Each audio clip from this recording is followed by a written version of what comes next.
Hola, ¿qué tal a todos? Buenas noches. Primero que nada, bueno, pues a nombre del Laboratorio RAM, deseamos feliz Día del Médico a todos los médicos que nos acompañan el día de hoy. Y bueno, pues qué mejor que festejar este día importante, pues compartiendo conocimiento. Para ello, bueno, pues nos acompaña el día de hoy la doctora Paulette Yemeli Segura Rangel, quien es R4 de geriatría.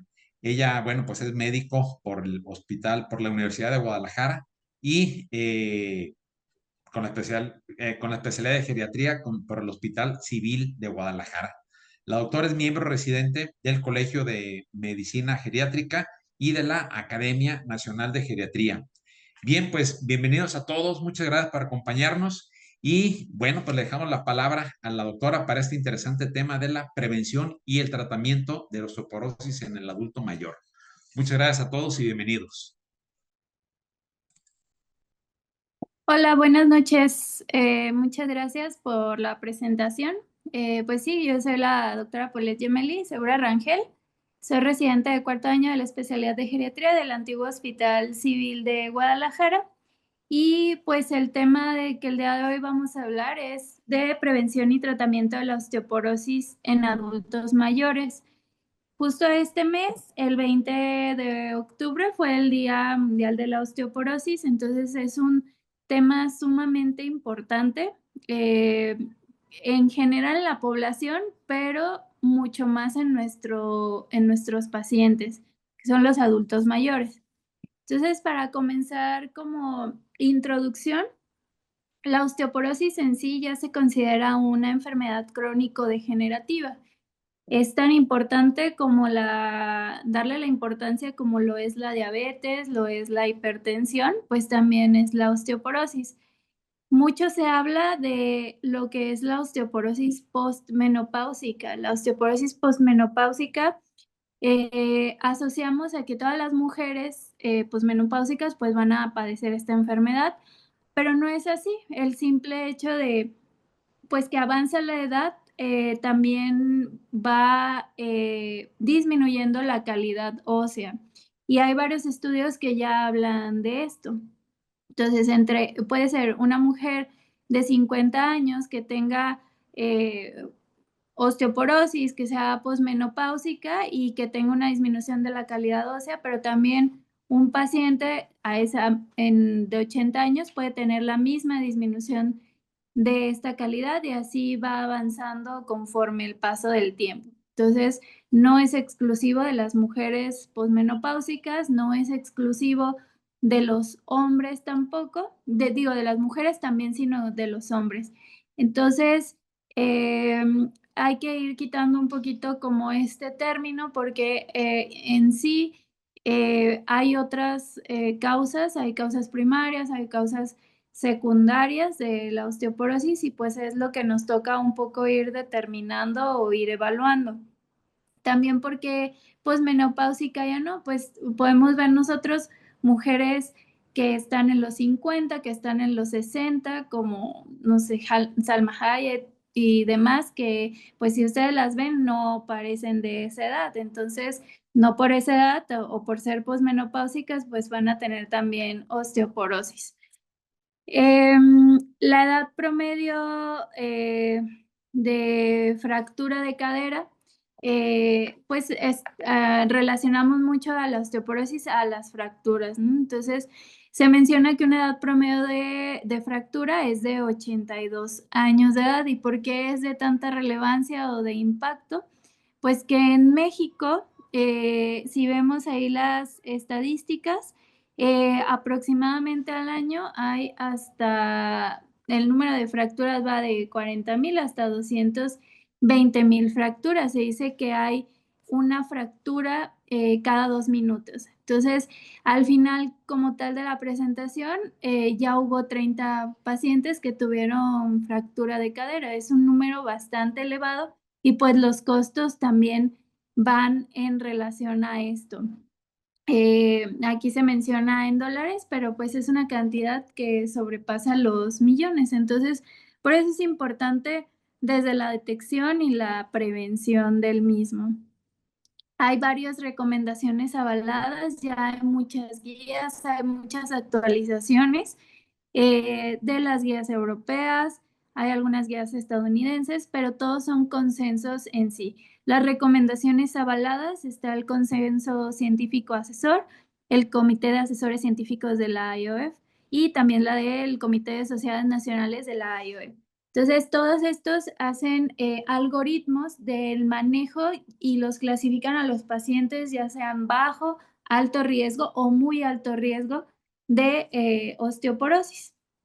Y en conjunto, como la conclusión a la que llegan es que la decisión del tratamiento de osteoporosis debe ser basada en el riesgo de la fractura, que esto lo vamos a ver un poco más adelante. Hay algunos estudios que, por ejemplo, este es de la American Society for Bone and Mineral Research, que habla de las metas de osteoporosis o de las metas del tratamiento de osteoporosis. El más actualizado, es del 2024 y todo se dirige en buscar un mismo objetivo.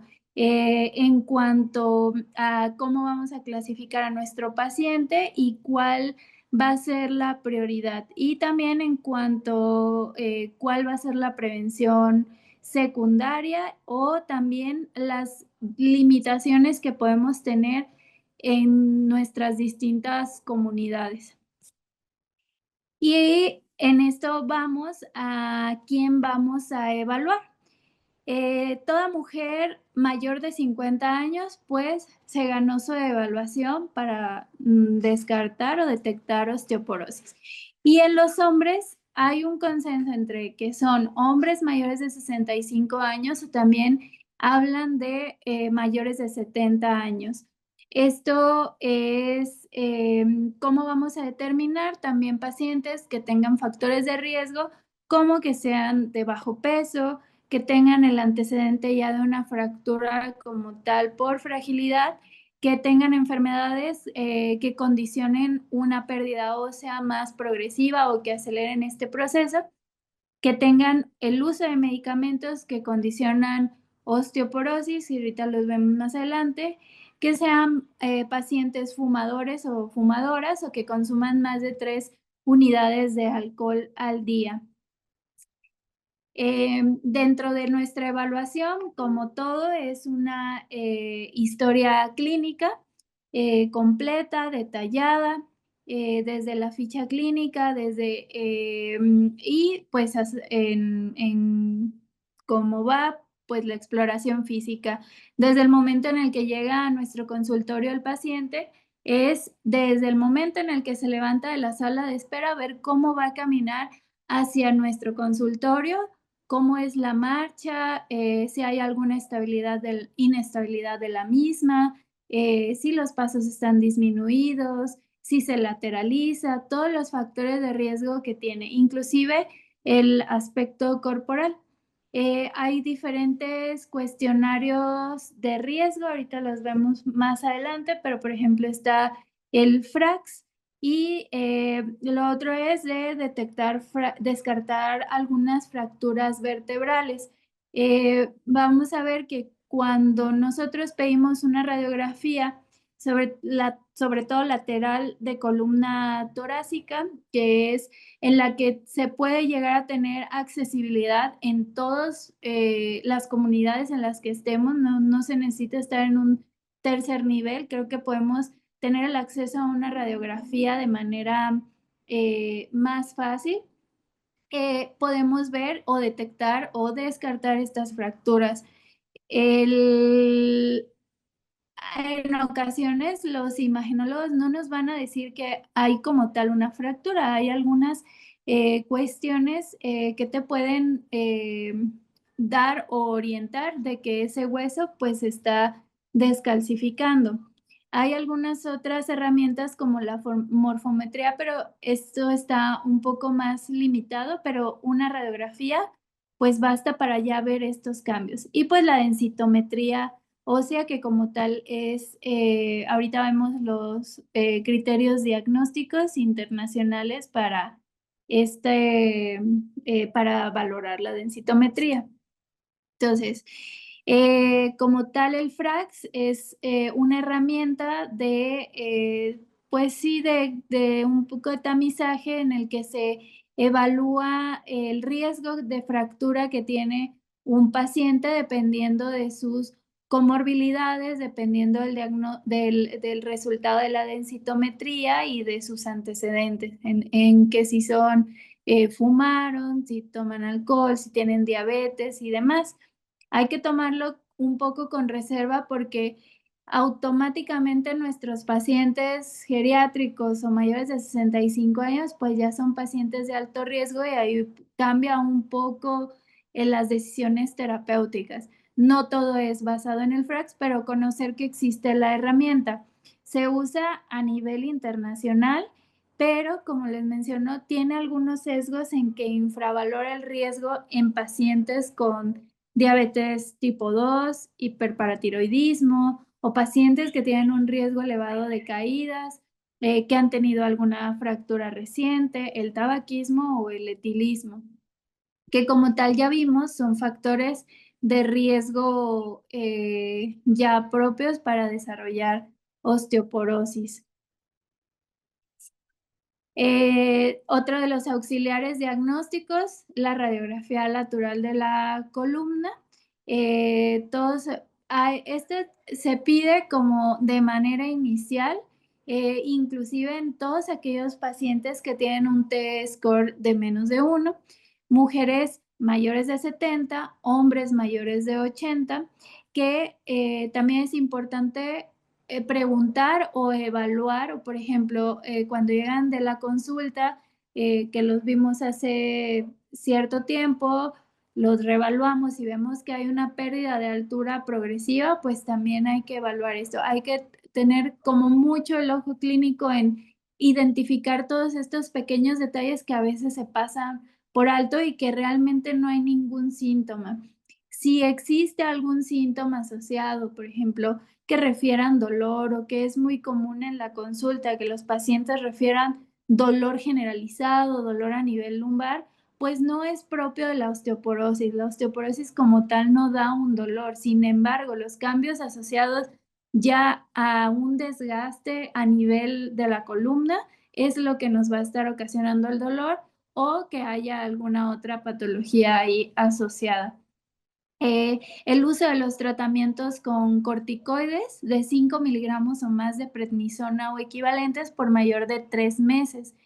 Y aquí, ¿por qué es importante mencionar los corticoides? Tal vez muchos no estén familiarizados, pero es muy frecuente que a nuestra consulta llegue el paciente que toma el Ajorrey, el Artriquín, el ERM-Flex, todos estos medicamentos llamados milagrosos o llamados que les quitan el dolor, que se sienten de maravilla, pero traen oculto estos corticoides, ¿no? Que todos estos medicamentos pues no están avalados por la FDA. Y es importante preguntar, al momento de que preguntamos herbolaria y o medicamentos naturistas y buscarlos en el navegador a ver si no tienen alguno de estos medicamentos ocultos. El dolor de espalda y osteoporosis no da dolor, pero sí los cambios ya asociados a un desgaste, pues es lo que da el dolor. Y pacientes con cifosis, que en su exploración física, pues tengan hallazgos de este tipo. Y recordar los criterios de GENAT, que estos, pues solo por mencionarlos, va del grado 1 al 3, en el que puede haber fracturas con la morfología como mencionan los grados. Puede ser fracturas cuneiformes, bicóncavas o en laja y depende del porcentaje, pues se menciona el grado, como se ve en la imagen. Ahora sí, el diagnóstico internacional de osteoporosis. Aquí todavía menciona un poco en mujeres posmenopáusicas, pero ya es los criterios que se han adaptado a nivel internacional.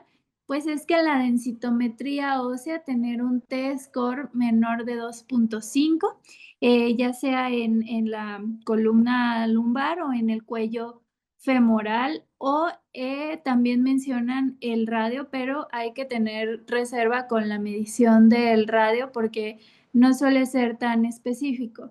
Otra de las cuestiones que tenemos que ver es los densitómetros. No todos los densitómetros que hay a nivel nacional son buenos. ¿Cuál es el problema? De que tienen que estar bien calibrados y para esto sí hay que preguntar. Hay una asociación en la que preguntamos el densitómetro si es que es de los como aprobados, ¿no? No en cualquier lugar se pueden hacer las densitometrías o que sean verdaderamente confiables.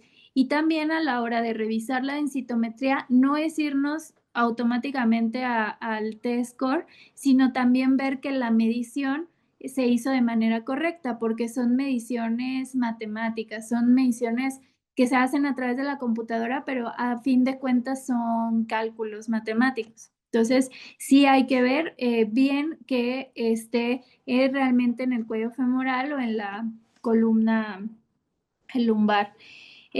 También que haya tenido una fractura, el segundo criterio, que haya tenido una fractura de cadera, que esto pues nos dice que la densidad mineral ósea pues está disminuida, está perdida.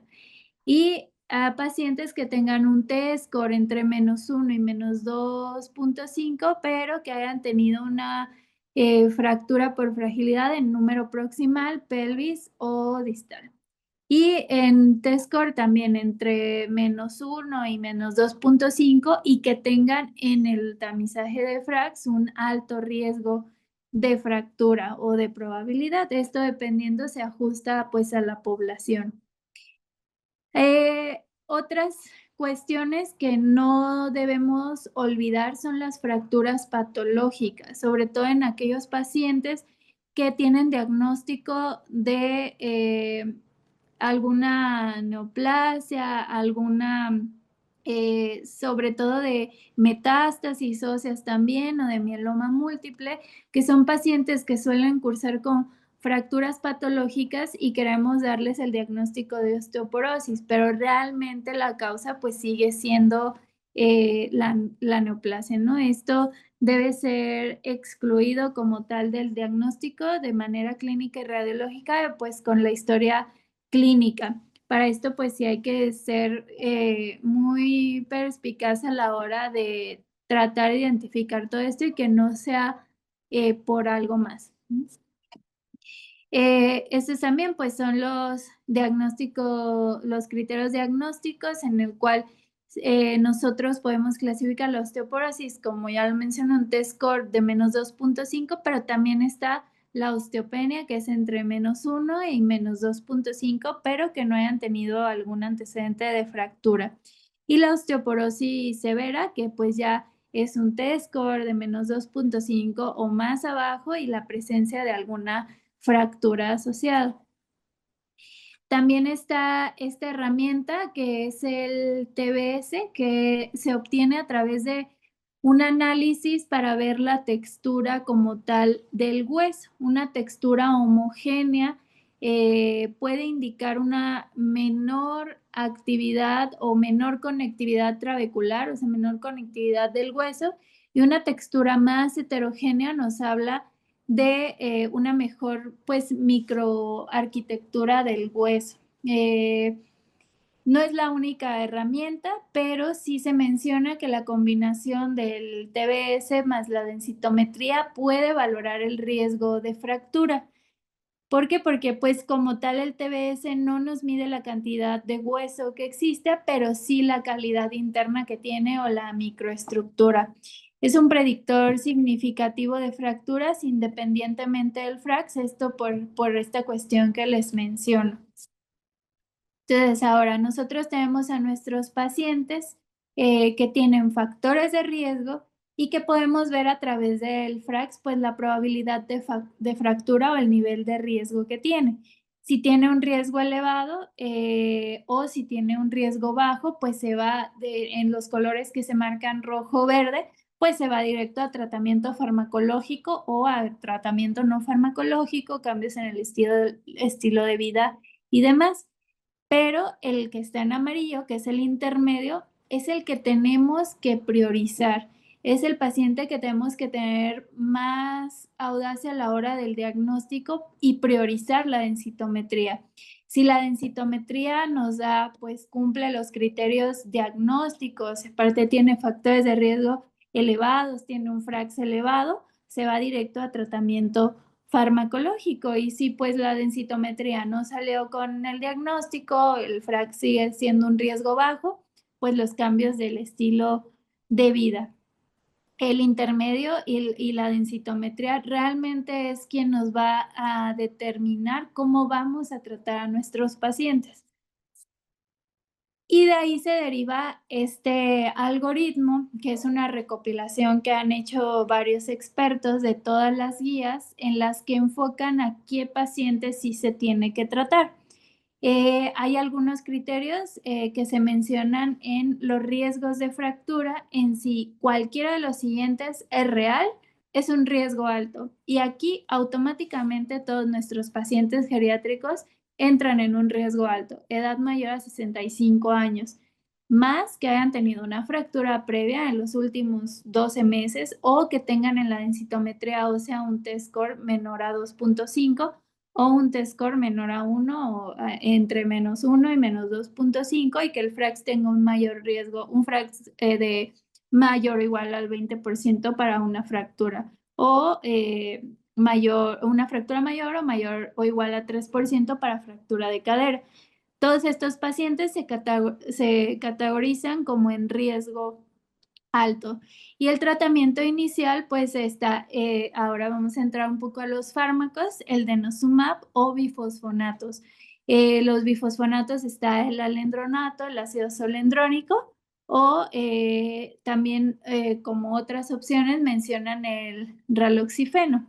Es preferido pues los bifosfonatos por el tiempo de la duración, de que no hay periodos, de que puede haber como periodos que se llaman vacacionales de este tratamiento y que en pacientes que, por ejemplo, como catalogamos de un riesgo muy alto, pues ya son pacientes, si uno o más son reales, en fractura en los últimos 12 meses, que hayan tenido fracturas múltiples, que hayan tenido fracturas inclusive durante el tratamiento, fracturas mientras toman medicamentos que afecten el hueso o un T-score ya muy bajo, menor a 3.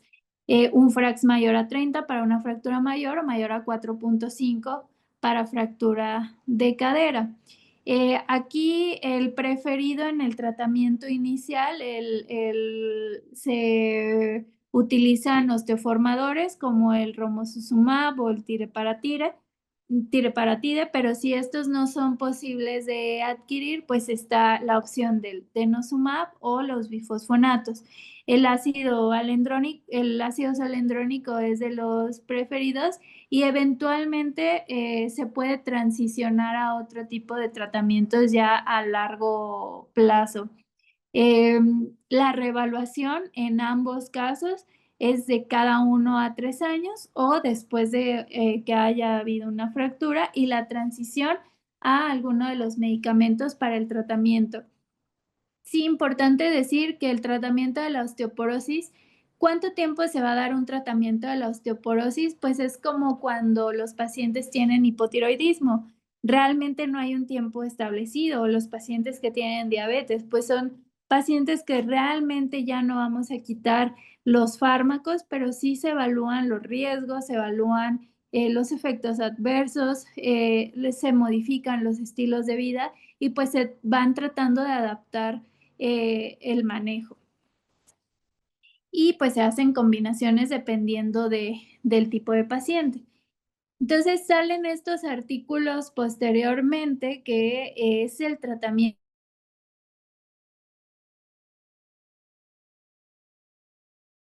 Les mencionaba al principio, pues volteamos a ver a la mujer y en específico a la mujer pues menopáusica.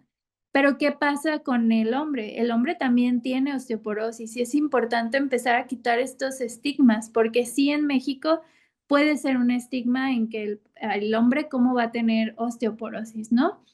Pero es muy frecuente y cuando el paciente, hombre se fractura, les suele ir muy mal.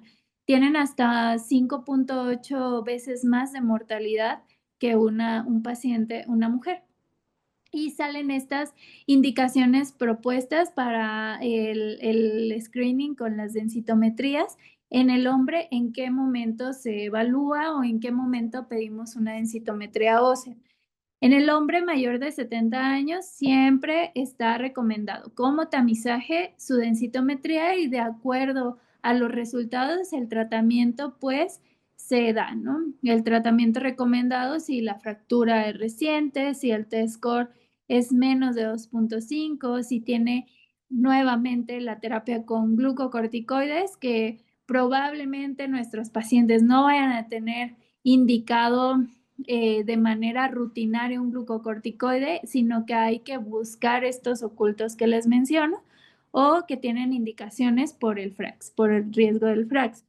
En pacientes de 50 a 69 años, el diagnóstico con el screening de la densitometría se recomienda si tiene la presencia de, pues, incidencias de fracturas, o que tiene alguno de riesgos muy altos, ¿no? El tratamiento está recomendado si, igual lo mismo, una fractura reciente, el T-score, menor a -2.5 o menos de 2 si el paciente tiene diabetes, que es lo que les mencionaba, que se modifica un poco estos valores dependiendo de los, antecedentes de nuestros pacientes, y diabetes es uno de ellos. Igual la terapia con glucocorticoides y el FRAX. Y en pacientes de menores de 50 años, ¿cuándo está recomendada el screening con densitometría? Pues que haya tenido una fractura reciente, que no sea como tal patológica, que sea descartado de esta forma y que en ello se utiliza el Z-score menos de 2, que igual aparece en la densitometría. Eh, Ahora, hablando de medicamentos, nosotros en geriatría, parte de la evaluación que hacemos o la valoración geriátrica integral, pues no solo vemos la cuestión de la cognición, de las enfermedades, del ánimo, sino también volteamos a ver la funcionalidad, volteamos a ver todos aquellos fármacos que toman y si tienen una indicación adecuada o si están prescritos de manera razonada. No es que nos guste quitar medicamentos y tampoco los vamos a dejar sin nada si realmente los necesitan, pero sí hay que evaluar de manera muy detallada la indicación que tiene cada uno de ellos por los efectos adversos y el impacto que tienen. Hablando de osteoporosis, hay algunos medicamentos que tienen mayor impacto o que ya hay estudios bien establecidos, como este que les muestro, que el uso crónico de AINES, pues los AINES los asociamos mucho a sangrados de tubo digestivo y demás, pero a largo plazo también tienen un impacto en la densidad mineral ósea. Entonces tienen un impacto importante en osteoporosis y hay que voltear a ver la lista de fármacos que lleva nuestro paciente. Después de que nosotros ya hacemos un diagnóstico, es importante la comunicación y la información que le damos al paciente. Lo primero es darle a conocer al paciente su diagnóstico, cuáles son los riesgos que tiene y cuáles son los beneficios y también las consecuencias que tiene al recibir un tratamiento de estos. Todo esto para en conjunto tomar una decisión informada y consensuada. Ya no solo la medicina actual, ya no solo es lo que el médico diga es lo que se va a hacer, sino que a través de la información que nosotros damos y todo lo que nosotros integramos junto con el paciente, inclusive la familia, pero en primer lugar el paciente, se toma una decisión informada acerca de los tratamientos y los posibles tratamientos, pero siempre informándoles todo. Algo de lo que en opinión personal me gusta hacer es que uso algunos gráficos, algunos mapas para darme a entender un poco más de qué es lo que se trata. Tratar de explicar con términos no médicos lo que es la enfermedad, los riesgos que tiene, porque así los pacientes son conscientes de lo que significa y del impacto que puede tener el no tratar una patología así o de esta magnitud, ¿no? Dejarla avanzar, que si ya vimos por el simple hecho de tener más edad, pues va a disminuir la calidad ósea.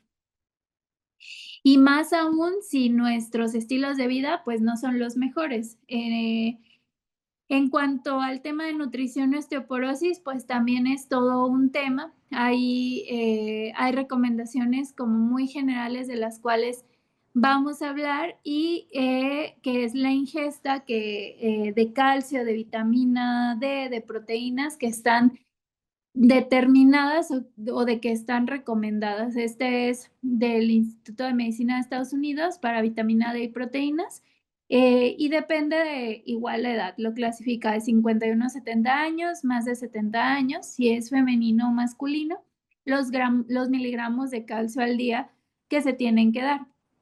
Hay que también verificar qué tipo de calcio es. Por lo general, un paciente no va a absorber más de 600 miligramos de calcio en una sola toma, tiene que ser fraccionado para poder llegar a los 1200. Y de vitamina D, pues también hay que medir los niveles de vitamina D para determinar cuánto es la suplementación que le vamos a dar.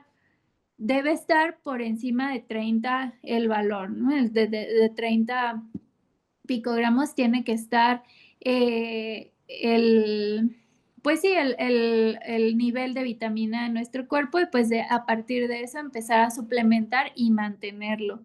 Y pues también la recomendación de proteína al día. Y que esto debemos apoyarnos muchísimo con el equipo de nutrición para poderle dar la atención integral que nuestro paciente pues requiere.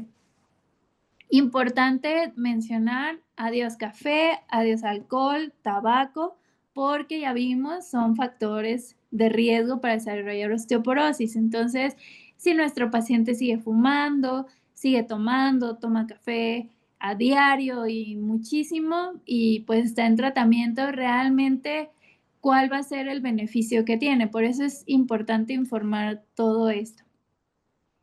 Dentro de los alimentos, pues conocemos los alimentos que son ricos en calcio, que recomendamos, ricos en vitamina D, algunos como los productos lácteos como leches baja en grasa, sin grasa, el yogur, el queso, lo que mayor contiene es calcio, algunos productos están fortificados con vitamina D. Dentro del pez, las sardinas, el salmón, ricos en calcio, las variedades igual como el salmón, el atún, las sardinas, pues también ricos en vitamina D. De las frutas y verduras se mencionan las col rizadas, el brócoli, las espinacas, las remolachas, plátanos, patatas, las ciruelas pasas, la papaya, la naranja, los pimientos, todo esto ricos en múltiples vitaminas, magnesio, potasio, calcio. Y los alimentos fortificados, pues son todos aquellos que vemos que añaden calcio, añaden vitamina D, algunos alimentos que son para el desayuno, algunos cereales, algunos panes ricos igual en calcio y vitamina D. Y pues aquí se deriva el tratamiento no farmacológico. Como ya les mencionaba, el no fumar, pues sí, no es una opción fumar a la hora del tratamiento de la osteoporosis y ni siquiera pues en múltiples comorbilidades. El alcohol se recomienda menos de 2 unidades al día, pero de preferencia pues no consumirlo. Y la dieta, el calcio, las pautas que ya brevemente había mencionado, hay que medir los niveles de vitamina D, las proteínas menciona de 8 a 1 gramo kilo de peso. Estas son recomendaciones como generales para el tratamiento de la osteoporosis, pero hay que tener en cuenta muchas situaciones que hacemos a la hora de la evaluación. la fragilidad, la sarcopenia, pacientes con enfermedad renal y demás, que tenemos que hacer estas adecuaciones. Y también el papel de los probióticos, un tema sumamente en auge en estos momentos, el rol que tienen los probióticos, no solo para osteoporosis, sino para múltiples enfermedades. El ejercicio, siempre igual, siempre indicarlo. Pacientes tienen que hacer 3 tipos o debe incluir el ejercicio, carga, equilibrio y resistencia. El ejercicio de resistencia es el que mejor tiene evidencia como tal en osteoporosis, pero el paciente tiene que estar activo, tiene que moverse, tiene que estar en movimiento constante, ¿no? Y la exposición al sol también es importante, pues para absorber vitamina D de 15 a 20 minutos al día. Importante mencionar a la hora de indicar la exposición al sol es que sea antes de 11, 10 de la mañana, después de las 4 de la tarde, porque en este momento pues los rayos UV disminuyen, pero sigue absorbiéndose la cantidad necesaria. Puede usarse el bloqueador solar, no interfiere con la absorción de la vitamina D y pues las medidas o los cuidados generales de la hora de que uno se expone al sol, tenerlo en cuenta. Otro de parte de la evaluación en el tratamiento no farmacológico que tenemos que tener muy en cuenta es el detectar los riesgos de caída que tienen nuestros pacientes y qué intervenciones hacer. Este es un algoritmo que menciona en qué pacientes vamos a determinar que tienen un riesgo de caída. En todos estos, pues ya se clasifican como riesgos bajos, moderados o riesgo alto, pero algo de las intervenciones que vemos que se repiten en todos los riesgos es la vitamina D y el calcio. Lo otro, pues, es la reeducación del paciente, ver todas las cuestiones multifactoriales que pueden estar propiciando las caídas, la evaluación que hacemos a la hora de que hacemos la evaluación integral, pues hacemos los test de balance, la velocidad de la marcha, el time up and go, medimos la fuerza, el equilibrio y demás con diferentes pues tamizajes o evaluaciones que hacemos en la consulta. Entonces, pero algo de lo que se lleven de esta diapositiva es que sí, claro que se individualizan las intervenciones de las caídas, pero algo de lo que se repite o se menciona precisamente es la suplementación y la educación del paciente. Algunos de los ejercicios de manera visual, ejercicio de resistencia, de equilibrio, la extensión de cadera, la flexión de cadera, la flexión plantar, el levantamiento lateral de la pierna y pues hay algunos programas de intervenciones multicomponentes que se han hecho para la nutrición y el ejercicio, como es el BB Frail, pero es un poco complejo de aplicarlo.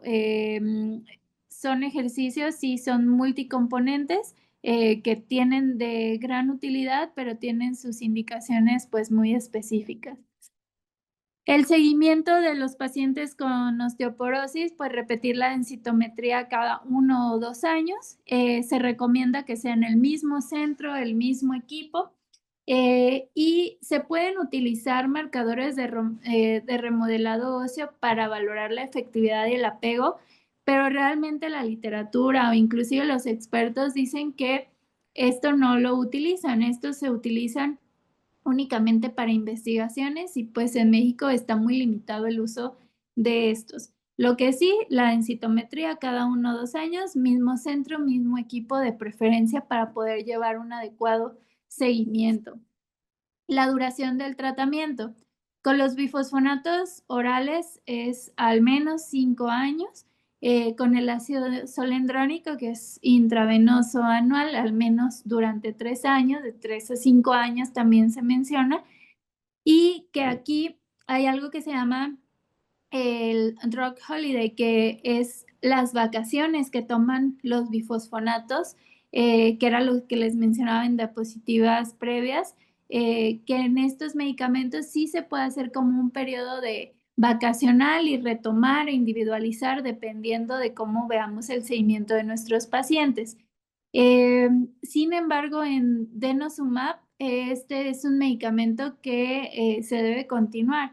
¿Y cuál es el problema del denosumab? Que en ocasiones no hay el medicamento y cómo continuamos como el tratamiento, pues sería eh, trasladar alguna de las otras terapias.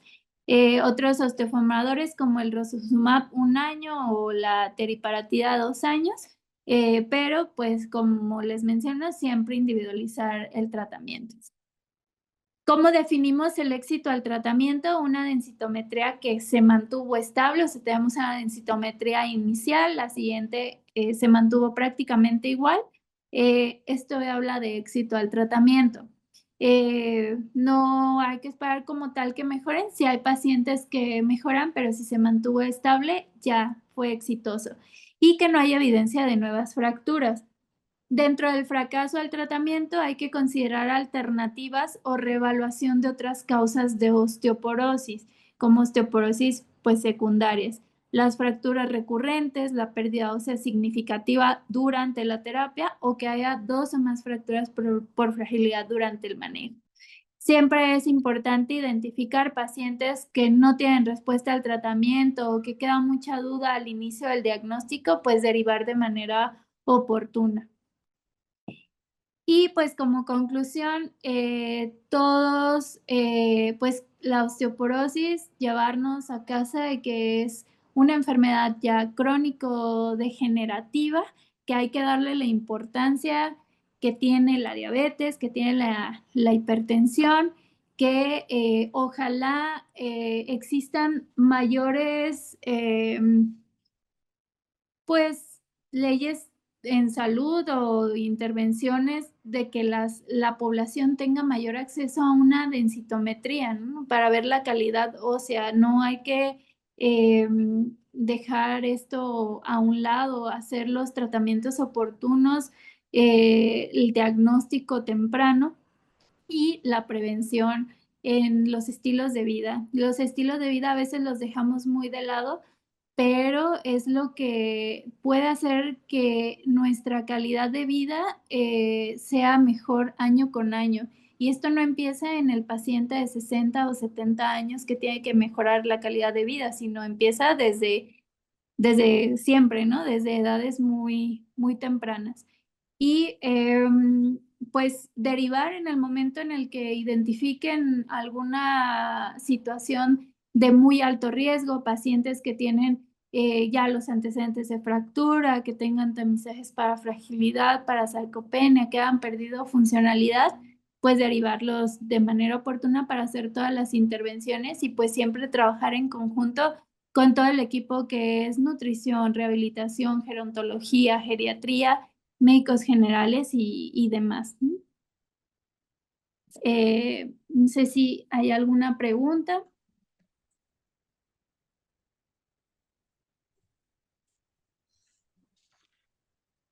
Bueno, pues primero que nada, muchas gracias, doctora Polet. Excelente ponencia, muy clara. El tema, pues definitivamente muy importante, de mucha actualidad, más considerando la pirámide poblacional que tenemos hoy en día. Y bien, pues sí, tenemos algunos comentarios, varias felicitaciones por el Día del Médico. Nuevamente, pues los felicitamos a los que no nos alcanzaron a escuchar en el principio. Y bueno, pues tenemos un comentario, además de las felicitaciones, bravo. Nos dice, buenas noches, excelente ponencia. Una duda, ¿en qué pacientes no se recomienda el uso de ácido alendrónico por riesgo de desarrollar osteonecrosis maxilar?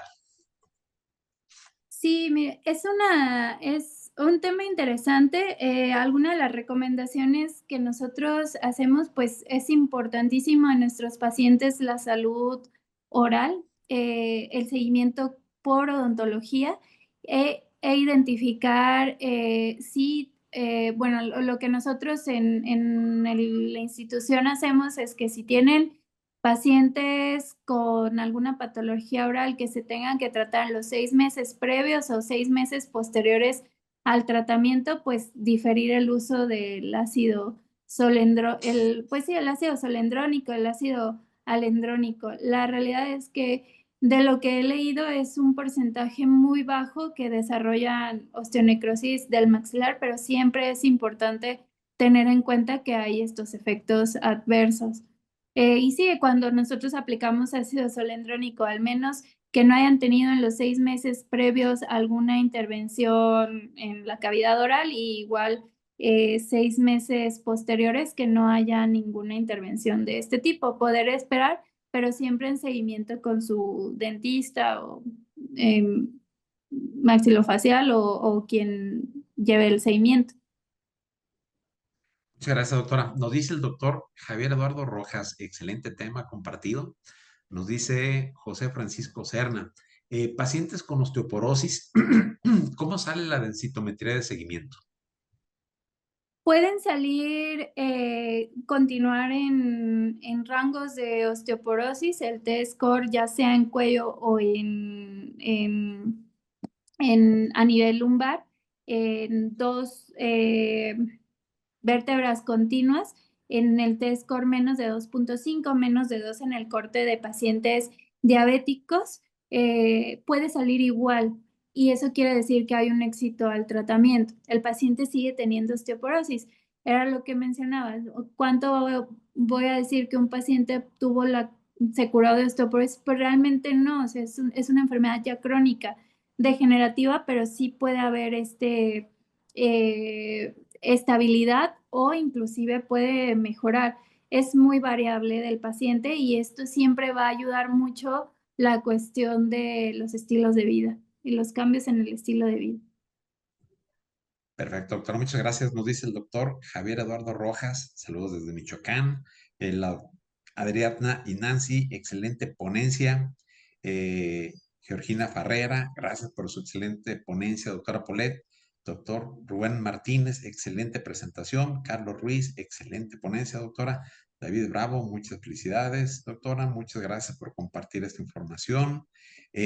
Doctor Javier Eduardo Rojas nos dice, en un paciente geriátrico, ¿es prudente realizar una evaluación de la composición corporal de DEXA y antropometría? Sí, pues sí, o sea, eso va más enfocado a los pacientes con fragilidad, con sarcopenia, que igual siguen siendo factores de riesgo o que pueden complicar los diagnósticos. Es muy importante, pues, la antropometría. Nosotros nos apoyamos mucho del equipo de nutrición que realizan todas estas mediciones y que actualmente muchas de las definiciones, no solo para osteoporosis, eh, han cambiado el diagnóstico. Por ejemplo, en obesidad, pues ya no es por el IMC, es por mediciones antropométricas como tal y cambia a obesidad clínica o no clínica. Muchas gracias. Freddy Uriel López nos dice muy buena información, felicidades. Pues más que nada, pues muchas felicitaciones, doctora. Parece que ya no hay más preguntas. Pues nuevamente le agradecemos mucho a nombre del doctor Ram. Les deseamos que acaben excelente pues su día, los compañeros colegas médicos. Esta ponencia, bueno, en algún tiempo la pueden ver en nuestras redes sociales. Y bien, pues también si tienen sugerencias de tema para que volvamos a invitar a la doctora Polet o algún otro colega, bueno, pues con mucho gusto, quedamos a sus órdenes. Y pues muchas gracias por su participación y buenas noches a todos. Muchas gracias.